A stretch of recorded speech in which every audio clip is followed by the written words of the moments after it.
All right. Hello and welcome, everyone. So excited to be here today. I am Gabriella Limón. I am a research and program associate at the Brennan Center for Justice. I use she, her pronouns. I work on redistricting there, and I could not be more excited to be hosting this panel today with all our amazing guests. So I'd like to start out by thanking the Hispanic Federation for gathering us all here today. These conversations don't happen often enough, and I'm so excited to be a part of it. Today, we're mostly going to be discussing everything related to redistricting in North Carolina, but how has this redistricting process gone? You know, what is the status of the current districts or the new districts, and what impact will this process have on the over 1 million Latinos living in North Carolina? And on top of that, we also want to try to figure out and discuss, you know, what happens next. We know that local redistricting is coming up and is well underway in some places. So what lessons can be learned from the state and federal cycle and map drawing processes that can be brought into the local redistricting process. So I'll start by introducing all of these amazing panelists, and I'll go around and just say hello to everyone. So I'll begin with Larissa Garzon, North Carolina State Director of the Hispanic Federation. Hi, Larissa. Hi, Gabriela. Thank you so much for doing this today with us. Thanks for being here. And next I'll go to Representative Ricky Hurtado, who's a representative at the North Carolina State Assembly. Hola, buenas tardes. It's so great to see everybody today. Thanks for having me. Hi, thank you. And next, I'll say hello to Ileana Santillan, who is the Executive Director of El Pueblo. Hi, Ileana. Hey, everyone. Okay, look forward to this conversation. Thanks for being here. And next, I'll go to Manuel Mejia. Hi, Manuel. Hola, Gabriela. Sorry, Manuel is the Southeast Regional Managing Organizer of Democracy North Carolina. Don't forget your title. Thank you, Gabriela. Hello, everyone. Thank you for having me. Glad to be here. Great, thank you. And next I'll go to Fatima Diop, who is the Vice Chair of the International Advisory Committee of Greensboro. Hi, Fatima. Hello, everyone. It's a pleasure to be here with you guys. Thank you. It's our pleasure as well.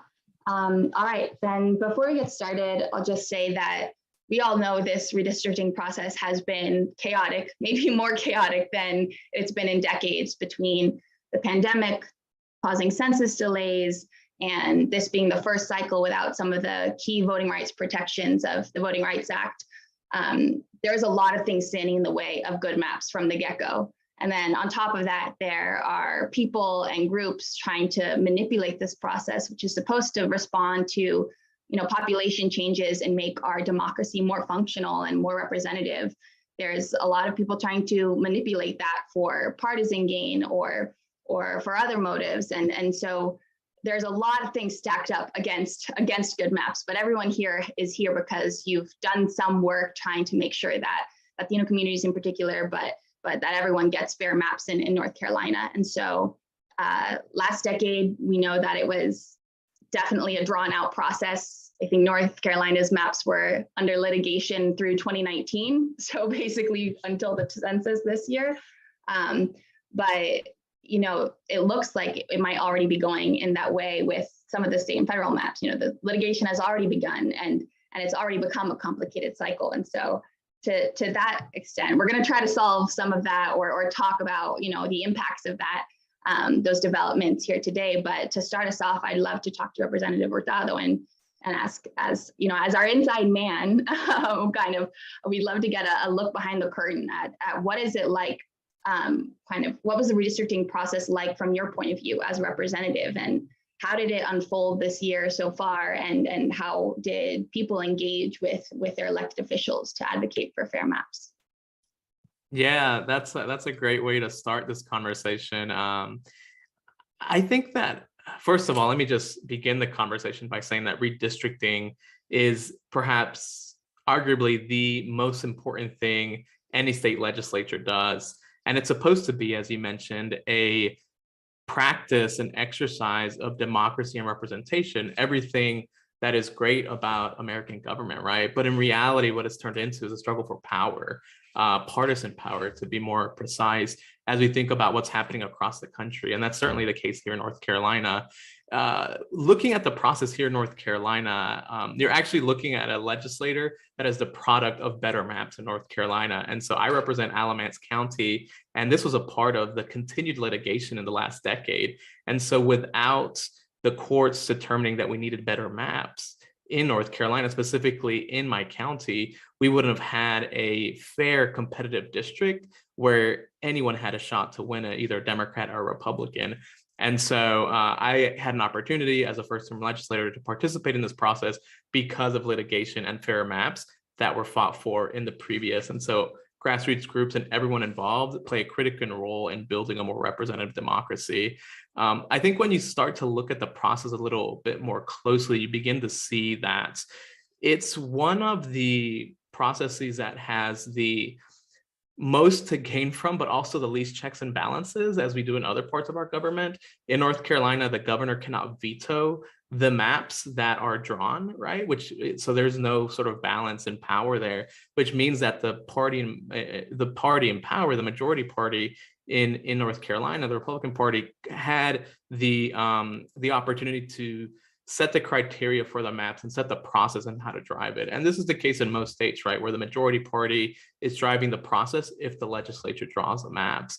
And so we saw how the process played out in the first time, where there was a set of criteria that are set out and maps were drawn. We also learned in litigation that secret maps were drawn in that process. And so it was not really a process that played out to really represent the people of North Carolina or to create fair maps. And we saw that to be the case because of what the court said, right? And so that first set of maps was thrown out, limited participation in who actually had a say in what those maps drawn, which ended up in a version of maps that was no good for North Carolina. In the second round of this, right, we were drawing 3 different maps: the House maps, the Senate maps, and then the congressional maps. And each process sort of takes its own sort of life. And we saw that because of what the court said, we were able to have a much more reasonable and more fair conversation around what fair districts look like in North Carolina. And so the House and Senate had an opportunity to participate more in that process along with the majority party. And what we ended up with, right, which is far from a perfect product, but you saw much more fair maps than you saw from the first ones that they drew. I know it gets confusing with all the versions of the maps that have come out, and that's part of the problem, right? The complexity of a process that is so important for every North Carolinian. But my biggest takeaway is that that's part of the problem, right? Like, I think that if you give someone the power of the pen to draw these maps that has a direct benefit from those maps, that's not something that should that really allows us to really prevail in a representative democracy. And so I've always been a big proponent of independent redistricting and getting this process away from legislators that have so much to gain and a lot to lose if they are involved in the process. I think that just creates a more fair process and allows more voices at the table to participate in this exercise. And so this saga's not quite over. We have House maps and we have Senate maps in North Carolina, but the congressional maps, given that they're at a national level, the Republican Party disagreed with the decision of the courts that ended up redrawing the maps completely because they didn't think they were fair. And now there's a battle in the Supreme Court around what that could look like. And so stay tuned for another chapter of this redistricting battle. But because it's been drawn out so long, you begin to see how important this is, because it does determine who has power and ultimately who has representation in North Carolina's government for the next 10 years. Thank you for that rundown of everything that's gone on. And you know, what you said made me think of Ileana and your work with El Pueblo. And as El Pueblo is very involved in the coalitions advocating for fair maps this cycle. And so you've put in the work to try to get these maps fair and get them drawn well. So what are some of your recommendations for creating coalitions and coalitions that can work together and actually be successful in redistricting space? Yeah, I think in the future, as we, have these battles again, just having enough time to prep. I feel like we had to hit the ground running. In North Carolina, we had 13 public hearings, all spread out throughout the state. Most of them were done during like working hours in person. Interpretation was non-existent. We had to fight so hard to get like at least our people to be like, whispering behind the scenes so that they would know what was being said. But I think there were about 4,000 public comments that were submitted.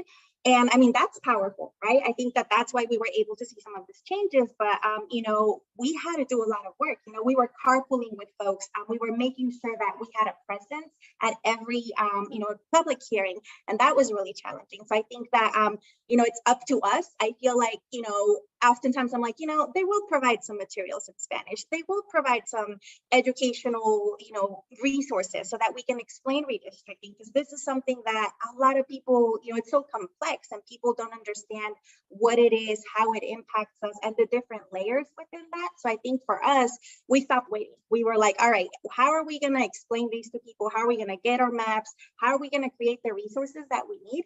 And we did that. And I think that that was really, really powerful. We're still seeing a lot of challenges, particularly in Raleigh, Wake County, where, again, access is not a thing, so it's just really, really hard. And I think in the future, some of the lessons that we've learned is stop waiting, do things, figure it out yourself, and make sure that, we're looping in all of our community members with El Pueblo. We take pride in working with a lot of the grassroots groups who are unaffiliated organizers who have been doing really amazing work throughout the state. So we work in coalitions with them, and we make sure that as they're preparing their speeches, we're able to help them prep, help them, translate and provide interpretations for everyone. So I think that, it's a lot of work, but it's something that, we're really, really excited about what we were able to do. We showed up at the NCGA with Manuel, so it was just really exciting to be able to make sure that our efforts were seen and that our voices were heard.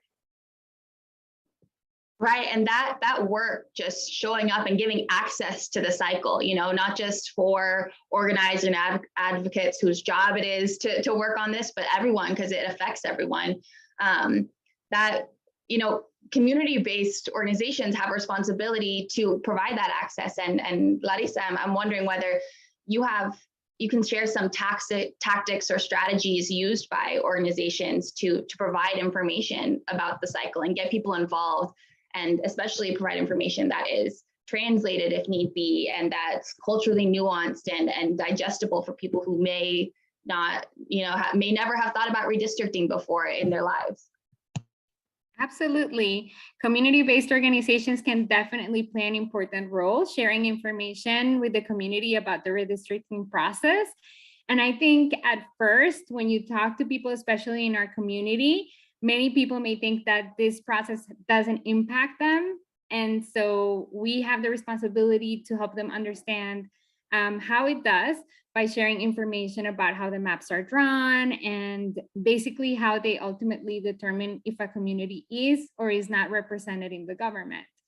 And so when sharing information, I think organizations can start with the basics, sharing redistricting one-on-one materials during community events, when they go doing door-to-door outreach, when they're distributing food, any chance that you can just, share information. I think that the key is that the materials should explain the information in simple terms, in a language that people can understand. Organizations can also host educational online or in-person events. And during these activities, just trying to help people understand what is going on their own district so that the information feels really relevant and they know exactly how they are being impacted. I think another piece that is really important is that staff should really follow up with people who show interest so that they can give them more in-depth information and get them involved in the campaign. I know that sometimes, because I was working at a community-based organization before this job, I know sometimes it's a little frustrating because when you do outreach, sometimes the response from the community is not the same than if you talk, for example, about immigration. But I think that my advice to the staff of these organizations is just to persist and to keep in mind that you will have to invest a little bit more time with those interested in order to get them familiar with the issues. I think a great resource that I would like to share is the website that was made by the Hispanic Federation staff. It's redistrictingacademy.org. I really loved it. It includes educational videos about redistricting and links to resources that were developed by many of our partners. And I really loved it because the information is available both in English and in Spanish. It's culturally appropriate and it's super easy to understand. And so, you know, many people think this is too complicated, I can't get into it, but if you actually watch the videos and if you spend a little bit of time on the website, you'll see that it's easy to understand and it's relevant to you. In addition to the stuff that the Federation made, I really liked the ACLU Redistricting 101 page. I thought it was super helpful. And I also loved the glossary made by the National Council of State Legislatures. So I think it's useful to have that at hand, because if you are new to this subject and if you're like in a meeting or something and you forget what something means, you can just have it right there. So my last piece of advice, I guess, is that if you're interested in doing this type of work as an organization, you can always reach out to the Federation or to any of these amazing organizations that are in this panel. There's always somebody local that is doing this work, and I'm sure they would be really happy to have you and to get you and your community involved.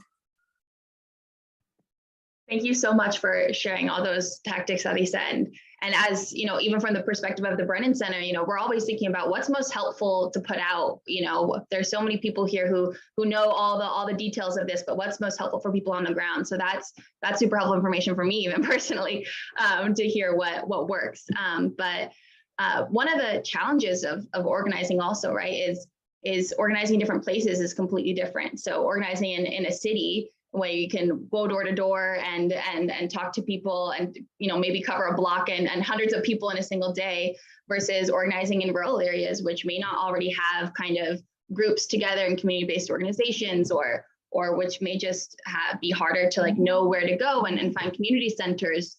There's so many challenges to organizing generally, but in rural areas in particular. So I would love to ask you, Manuel, because I know you've done some organizing in rural areas of North Carolina, which often get, you know, turned into these big districts that, you know, lump together group places that might not have much in common, but because there's so few people, just get lumped together. So I would love to hear about your experience organizing there, and what are the particular challenges faced by rural Latino communities when it comes to redistricting? I'll mute myself here. There we go. Thank you, Gabriella. Thank you so much. And I'm just excited to hear everything that I'm hearing so far. I think I have to give a shout out before I answer that question, Gabriella, to Representative Hurtado talking about independent redistricting. That hearing elected officials talk about independent redistricting just makes the fight worth fighting. You know, there is support out there, and we have to keep on pushing, continuing the conversation apart from every 10 years to make sure that goes from being an idea to actually being something practical in the state of North Carolina. But whenever you talk about organizing in rural communities, I think it's very important for us to understand rural communities. I think we have a specific perspective of what the country, quote unquote, as we like to say, looks like. But in reality, it's often very different than what people think who may live in Charlotte or who may live in the Triangle. I grew up in Robeson County, right there at the border with South Carolina. That is one of the most diverse counties in the state. You have a significant African-American population. You have a significant Native American population, a significant white population, and now an ever-growing Latino presence in that county. I know it may not mean much to some listeners, but 10 years ago, you know, I didn't see a lot of Latinos at the local university. I didn't see a lot of Latinos working at Walmart or at McDonald's, even though they're blue-collar jobs. I didn't see many of them. But now when I go down there and visit families, I see more Latinos in these jobs. I see more Latinos going to college. I see more Latinos trying to better themselves, right? And we also need to understand that some of these rural communities are pretty highly populated. I mean, some of the fastest growing counties in North Carolina, for example, Harnett County, which is north of Cumberland County where I'm based, Moore County, Pitt County, Onslow County.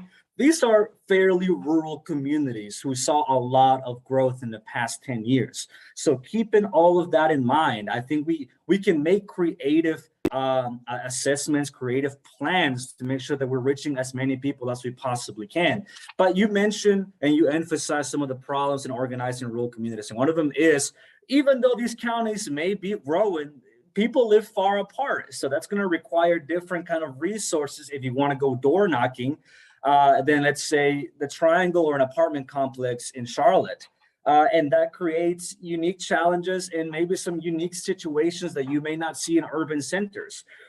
For example, living in the country is not very common for someone just to show up in your door and knock and want to talk to you about politics or maps. So we really have to keep these things in mind whenever we're doing organizing in these communities. And we have to make sure that we're able to grab these bridges, so to speak, so that we're actually making an effective campaign or having an effective campaign in these communities.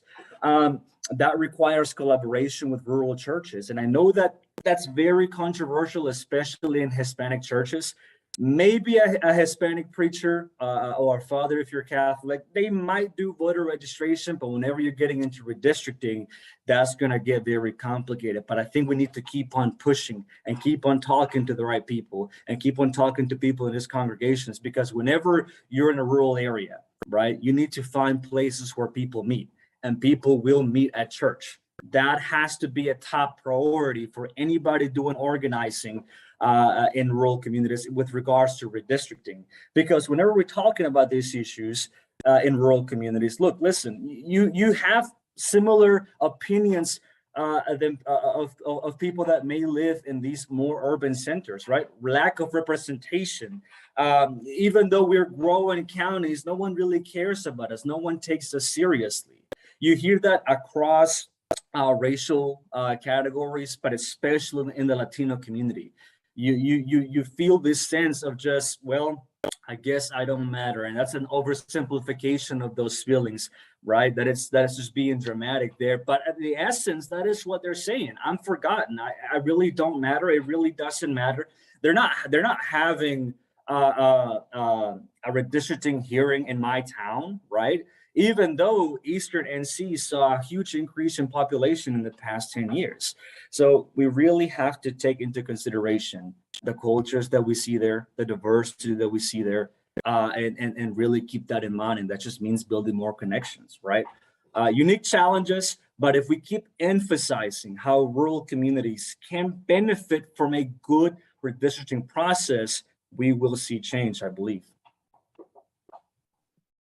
Thank you, Manuel. That was so much good advice for people listening, trying to organize in rural communities. And also, I'm ready to go. I'm fired up from what you said. But I love that you began that with misconceptions, right? Because I think something that I wanted to ask you, Fatima, was about this misconception that redistricting only matters to voters, or that it only affects citizens. But that couldn't be further from the truth, because we know redistricting affects everybody living in a district, and it affects every resident in any state. So would you talk to us a little bit about your work with North Carolina's immigrant community and how you talk about redistricting with immigrant communities, and how will redistricting impact them in particular?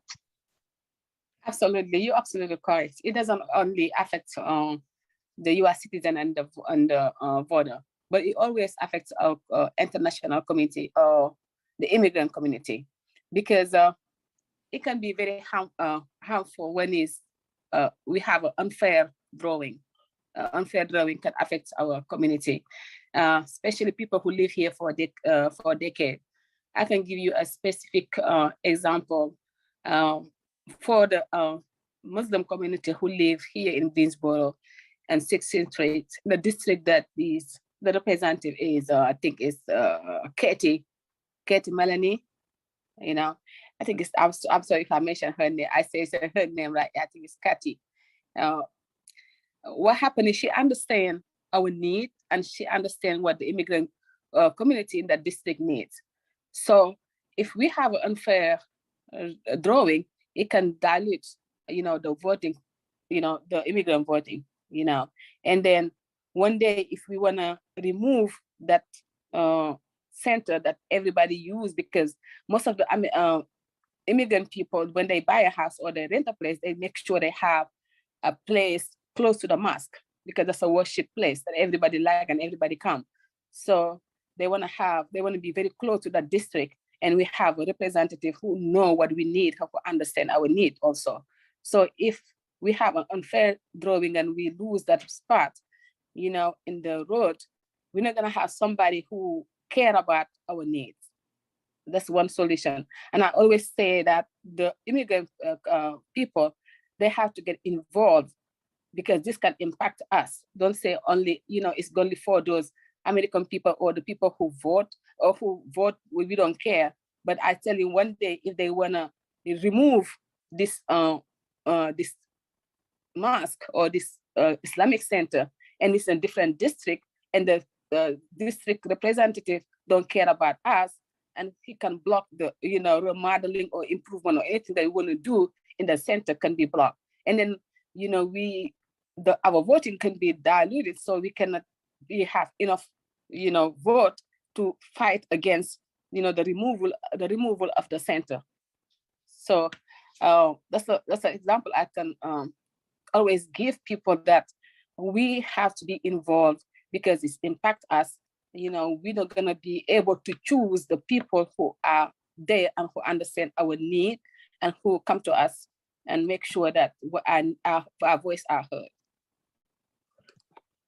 Yeah, that's a great point. And I think something that gets missed a lot is that redistricting and who gets a chance to get elected, which communities are represented. That impacts not just, you know, who's in office, but what ideas and what policies get before, you know, the legislature or the people running our government, because, you know, it matters when the person representing you cares about your issues. And something else that I would love to touch on and maybe hear from you again, Fatima, is, you know, what are other issues, or what are some of the ways where, especially in immigrant communities, we've seen, or in the US, we've seen a lot of anti-immigrant and anti-refugee kind of sentiment in the last few years, especially, and it matters whether representatives are responsive to that and know of that as an issue. That's one thing, you know, that I can think of. But what are other ways that issues are affected by who gets into office, and you know, the policies that get made are impacted by redistricting? Okay, our involvement is the key. I know it's very important today to be present as, you know, a united front among all the immigrants. This is why I'm part of the international working group, a group of refugees and immigrants that are educated, you know, who are educated the triad about redistricting and voting education to bring awareness to the issues. But we need more, you know, we need to get the international committee and the immigrant, the refugee, to be part of making decisions and to participate, know what's going on and be involved. We don't want, you know, having an outsider coming, you know, and drawing the line. We want people from North Carolina, people who understand us, who understand the immigrant community, and get them involved and participate in this drawing. You know, we need to create a redistricting community that represents the population of North Carolina, instead of having, you know, an entity from the outside to come in North Carolina and draw the line for us. You know, having immigrant and refugee, you know, be on the table, sit on the table with them. I think that will help a lot and make us, you know, we need to get involved. We need to get involved and understand, have a better education of what the redistricting mean, the impact, how it can impact our social political issues. You know, we need to understand all that. So the bottom line is we have to be more educated, because some immigrants don't know a lot. I don't know, we have to do door to door. I don't know, we have to have some seminar like this and get the people on the table and explain to them all the impact. And the key is just our involvement in that issue. Make sure we are part of the decision making, you know, let them know how it can impact our life, and yes, make sure they are present. I think it will play an example, a good role. Right. And speaking of having a seat at the table and being part of the conversation, I would love to talk to you, Representative Hurtado. You are the only Latino in the state assembly right now, in a state that is 11% Latino. Like, how does that, well, putting aside the fact that that's a shocking disparity, how does that affect who gets a voice? What issues come before the assembly? And, how does that affect the actual policy that gets made? Yeah, that's a whole nother webinar on the makeup of our General Assembly and tapping some of you all, it sounds like, to run for office one day. I need some help, y'all. So, but yeah, I think it's a great question about the role of the community and sort of how that translates to representation in any sort of seat of office, right? Seat of power. I think the community, we often, in general, right? Latino community or just like the broader community in general, right? We talk about issues, we talk about education, and if you care about public education, if you care about affordable healthcare, if you care about environmental justice or immigration policy, thinking about then, well, what does it mean to have representatives that have the incentives to actually find solutions to those problems? And so that for me is the bigger question that we need to create some urgency around, that if you want your issues at the table, you have to make sure that there's legislators that represent your interests, or at least have the empathy and understanding to listen to those issues, right? Because you're not going to agree on everything. And so I think that's a big thing about redistricting and the more problematic issue of gerrymandering, where we're creating a political environment where politicians don't have incentives to respond to the needs of their constituents, because regardless of how they act, they can't get voted out of office, right? Because we're seeing a lot of politicians in non-competitive districts where it doesn't matter if they don't show up for work. It doesn't matter if they say crazy things on TV. It doesn't matter if they aren't responding to the needs of the people that elected them to serve them. And so I think for Latinos, immigrants, really anyone that cares about good, effective, responsive governance, and who believes in the American experiment of democracy, that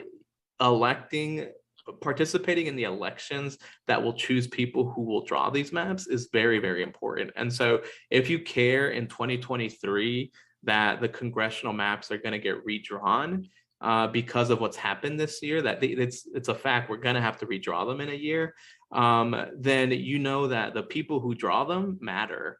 And if fair maps is an issue that you care about, then you need to be thinking about this election. How do I participate? So people who care about democracy and government, good government, are at the table. And so that's not a partisan statement. That's like about governments and democracy, right? And so like you talk to your representatives and your senators that represent you now, or people who are wanting to represent you, and ask them questions about these issues, right? And I think that will be very telling in the next cycle around how these things get drawn.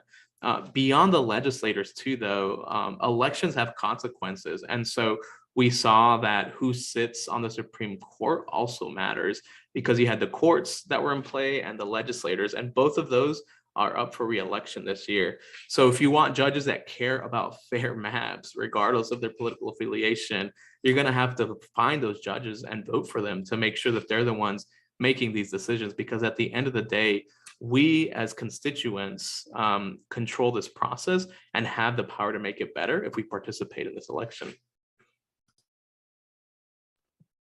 That is a great point. And to that end, I'd love to shift the conversation a little bit toward, what can we do going forward? There is local redistricting about to happen, already happening in some places. There is more map drawing happening in 2023, as you mentioned, Representative Hurtado. And so I'd love to kind of go around, and I'll ask everyone some questions, but focusing on what can we do now to get a more representative government, to get more people who are Latino in the North Carolina government, and to get people who care about Latino communities' issues.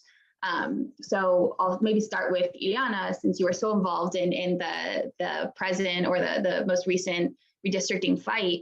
As we look forward to future fights and immediately local redistricting, what are some of the things we have to pay attention to? And what are some of the resources that we can use to inform our communities about the process before it starts and as it's happening?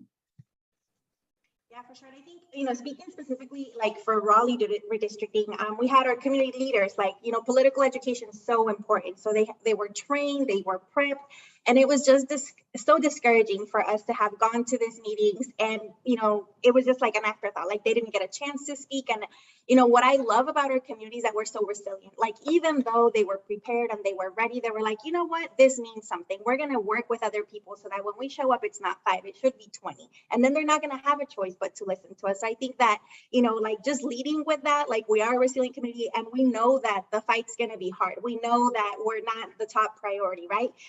We went to the redistricting hearing in Raleigh and they didn't even want to let us talk and they were timing everyone. And what was so discouraging was that it was just like they were clicking like a check mark. It was like, oh, you spoke, okay, next. So, and a lot of these people are up for election.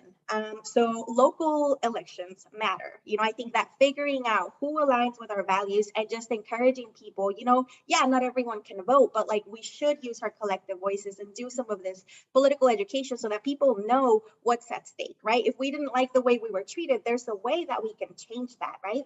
And I loved hearing Fatima about like joining forces with other groups. Like we wrote a letter with North Carolina Asian Americans together and the NC Counts Coalition to the city of Raleigh, explaining that we were really, really concerned about what was happening, the way that we were treated, how interpretation and translation's not happening.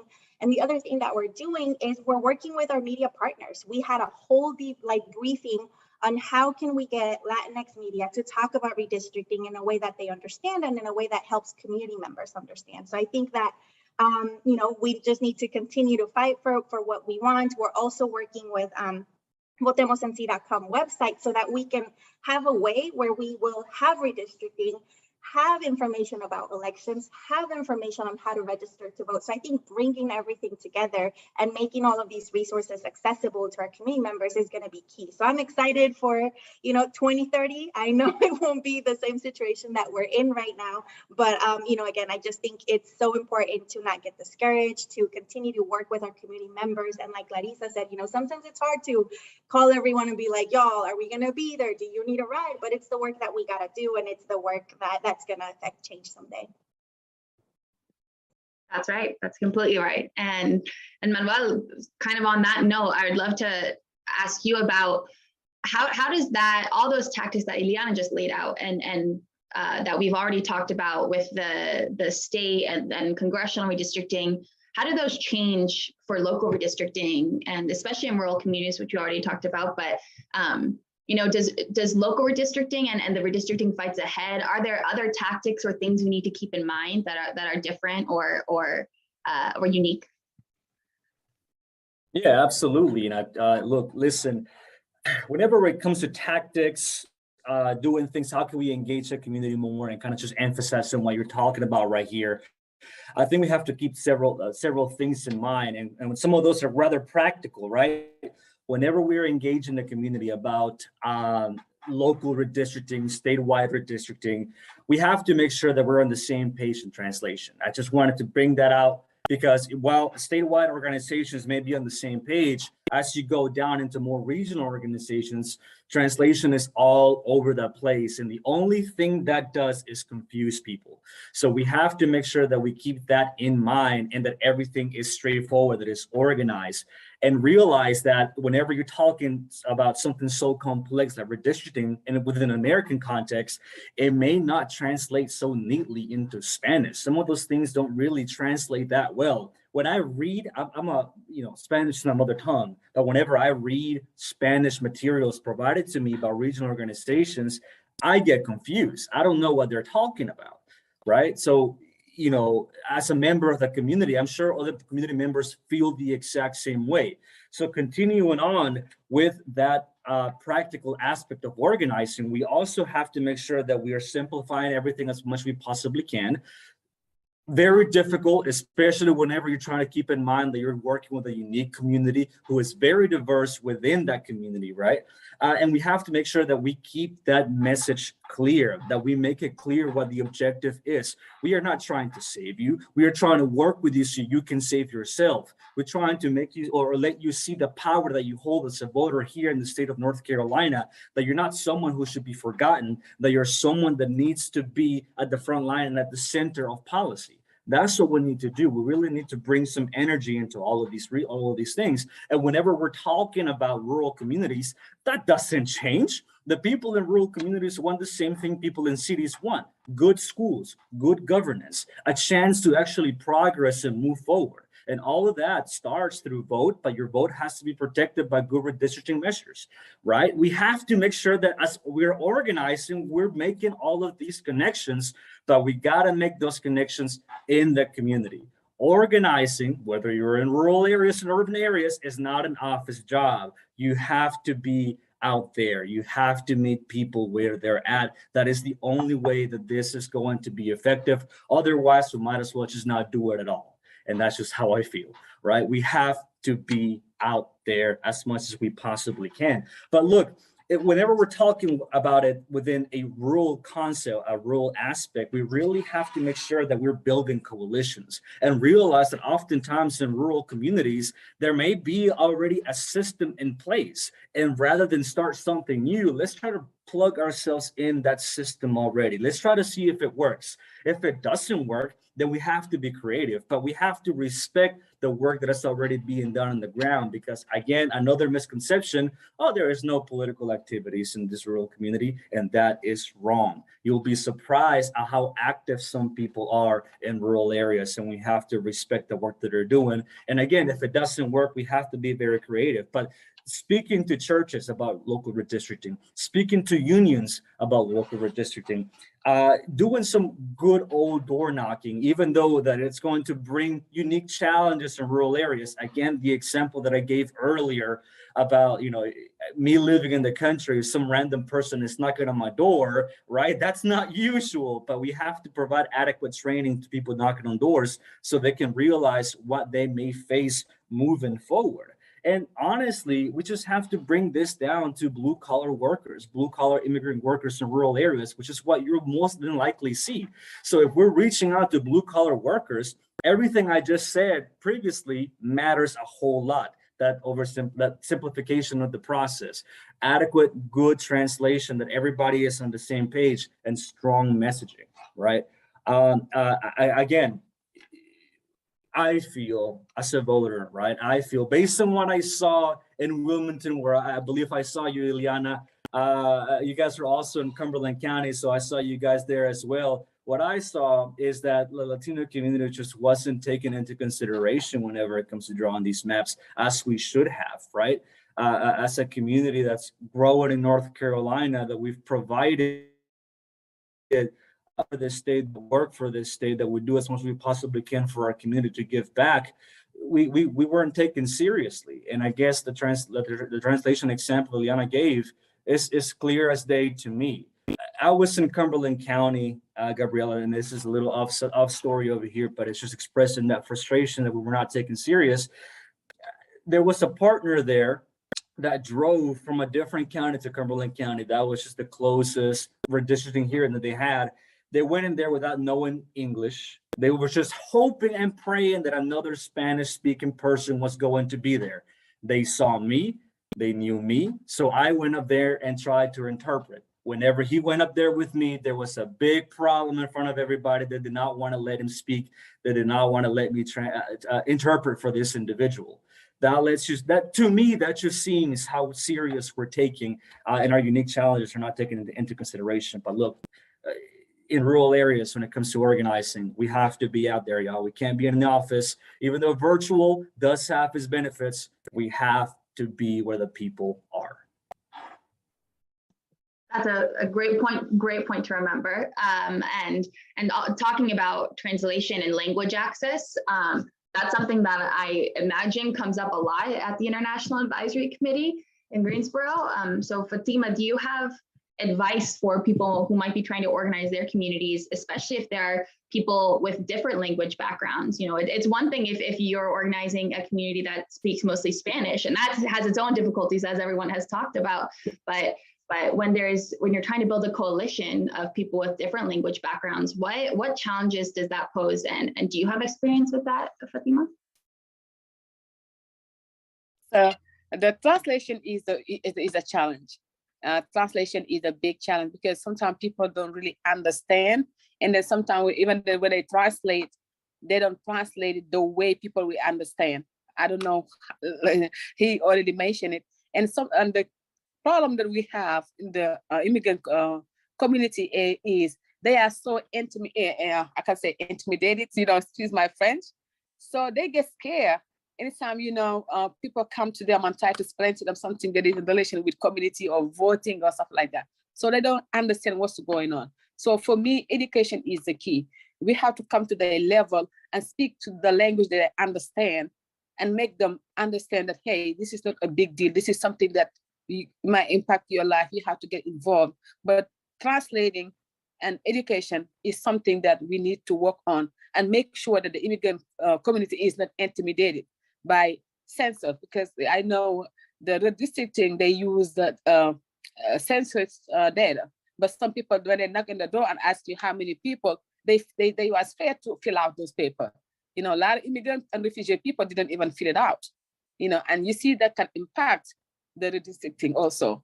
So education is the key, and make sure people, we have all those information in different language and have the right person to do the translation. I think that will help a lot. Definitely. And I'm realizing also that, we have a member of the North Carolina government here with us also. So Representative Hurtado, hearing all of these struggles that people have had with translation services and having kind of just get the first instance of getting your voice heard is being a hurdle. What are some things that either tactics you've learned before you came into office and ways to kind of get over those hurdles, especially translation, but any kind of organizing hurdle? And then what's advice you would give to, or things that elected officials can do and that we can ask elected officials to do to make this process easier? Was that clear? Did that make sense?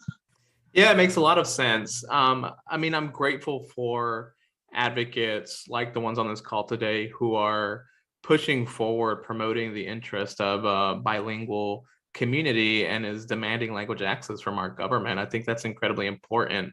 Ileana hit it right on the nail on the head, though, when she mentioned how difficult this process was in particular. We had redistricting for a decade in the midst of a pandemic, right? And so it really complicated a lot of things in terms of implementation. Some benefits, as Manny mentioned, right? Like virtual does improve some stuff, but at the same time, are we truly promoting access? And so I would encourage folks, my number one advice always is to build a relationship with your local representative and or senator, because I think that too often times we give up before even trying, where people say they're not going to listen to me, or it doesn't matter if I speak up. But that email and those calls build up over time. And if everyone in every district is saying, hey, language access is really important to me, the representatives and senators talk, right? They text each other, they call each other like, hey, are you getting these emails about language access? And so that also keeps our feet to the fire, even if we also believe in this, to be advocating for these things with our colleagues as well, saying, hey, actually, we really need this, right? What people don't realize is that we are supposedly part-time legislators, which means that our time is divided between a million other things, including our full-time job, if you have one. And so you can imagine what it looks like to have 2 or 3 separate email inboxes, 2 different telephones, and only have one person who works in your office. And so a lot of the times it's not that people are being ignored, it's that messages fall through the cracks. And so never be discouraged if you make that phone call or you send that email to begin with and you don't hear back immediately. It's usually because you're also receiving a lot of different emails. And unfortunately, so much of government right now is reactive, right? Who is making an ask the loudest right now, and what fire do I need to put out? That is a whole nother webinar around effective and efficient government and how we structure it so it's really responsive to communities. But that's the bread and butter of our communities being able to advocate on their own behalf. It's really the building blocks to our democracy, and I do think it works when put into practice effectively. That's great to hear, and that's good to hear that. Oh, I'm sorry to hear that you don't have a full-time job, because representing people is definitely a full-time job.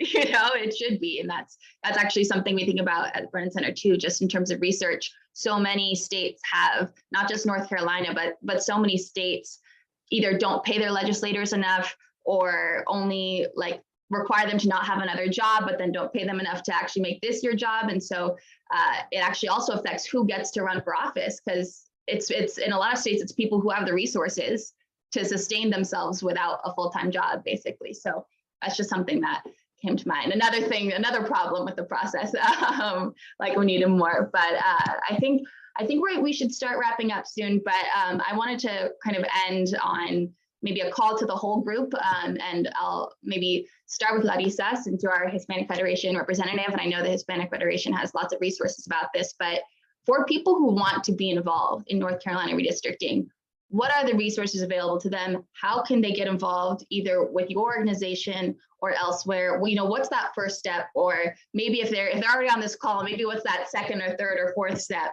to become more effective at advocating for fair maps? I would say to definitely reach out to your local group. I think that most people that are doing this work are developing materials that are perfect for their own community, because they know the needs and the makeup of the community. And so that would be the best way to get involved. Definitely with the Federation, we have developed different resources. If it's your first time, maybe doing a meeting with your community leaders and you want them to understand the process of redistricting, you can show them the video that I was talking about before on the redistrictingacademy.org website. And what I love about that website also is that there's other videos and other resources. There's one, for example, if it's like the first time that you're building a campaign, that it breaks down like very simple, like what are the things that you need to start a campaign. And I think for smaller groups, this type of training is so necessary. This type of information is so necessary. So I would recommend it for somebody who's never been involved and wants to start a campaign to do that.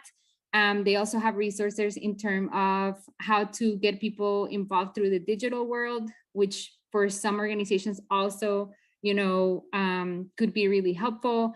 And, I think I've been loving everything that everybody's saying. I think that this is just an amazing group of people. And if you're watching this, just please reach out to any of us. And I think that we would love to support you and the work of your community.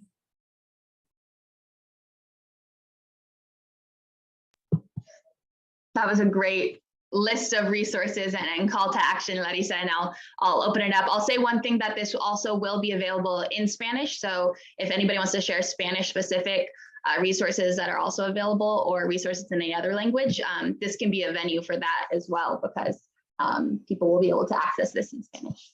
And I didn't say that, but the Redistricting Academy website is bilingual.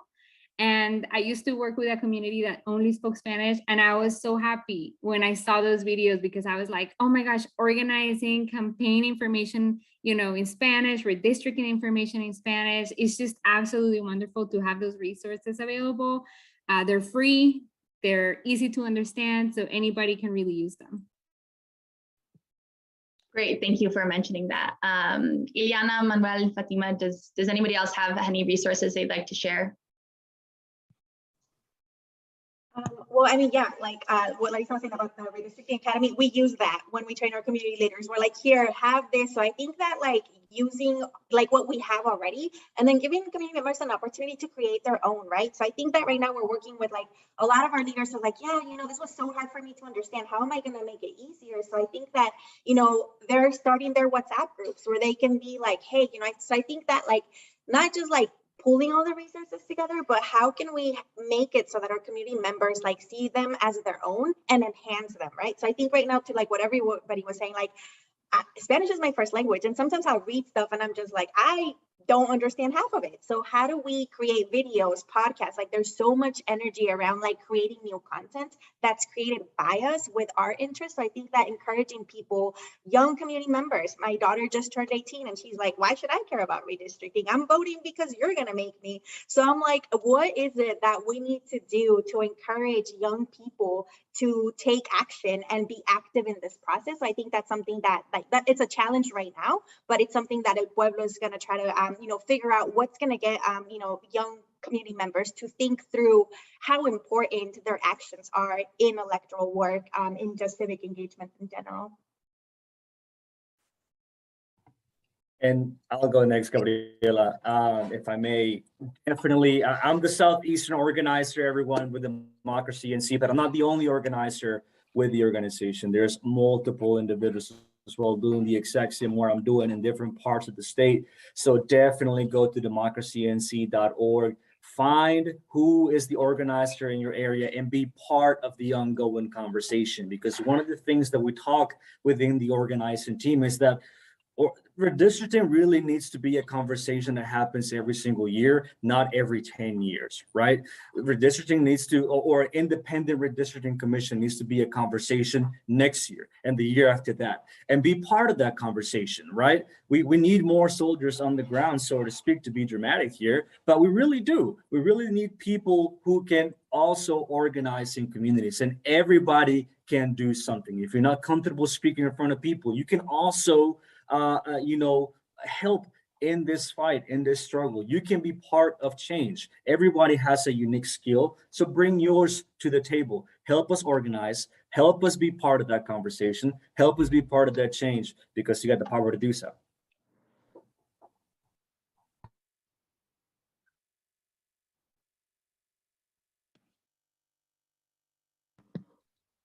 Yeah, and Fatima or Representative Hurtado, you don't have to share any more resources, but I just want to give everyone a chance to, if they want to do that kind of final call to action. Yes, here we have the integration working group. That is a group of immigrant and refugee.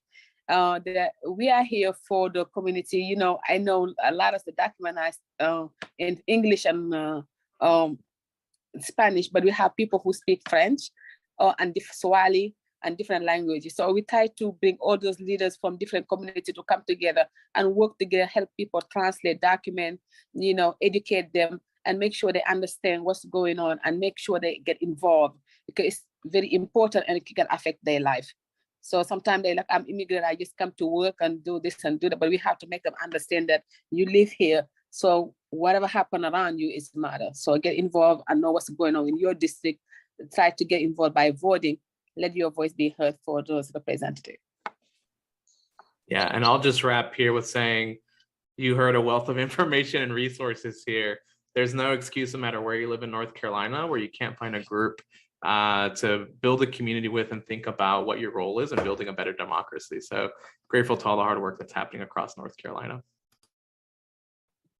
Yes, and I am grateful to all of you for all of the hours and work you put in outside and in this call. And so just round of applause for all of you individually and your organizations. But before we close, I'd like to just say thank you to the Hispanic Federation. I would also like to point out that they will be launching some North Carolina specific content on their redistrictingacademy.org in April, I believe. And so, as Lisa said, that will be in English and Spanish. And so if people in April want to come back to this video, there will be links and additional resources available in April. There will also be more panels like this for other states. So if you are seeing this panel and you don't live in North Carolina, but I'm forgetting off the top of my head, but I know at least Texas and Georgia and Florida, I'm pretty sure there are upcoming panels with organizers and advocates in those states. So definitely tune in, even if you don't live in any of those states, it'll be interesting just like this one. And lastly, I know the Hispanic Federation and all of these groups are continuing to work and get involved in the redistricting process going forward, all the years up to 2030, where it will start all over again.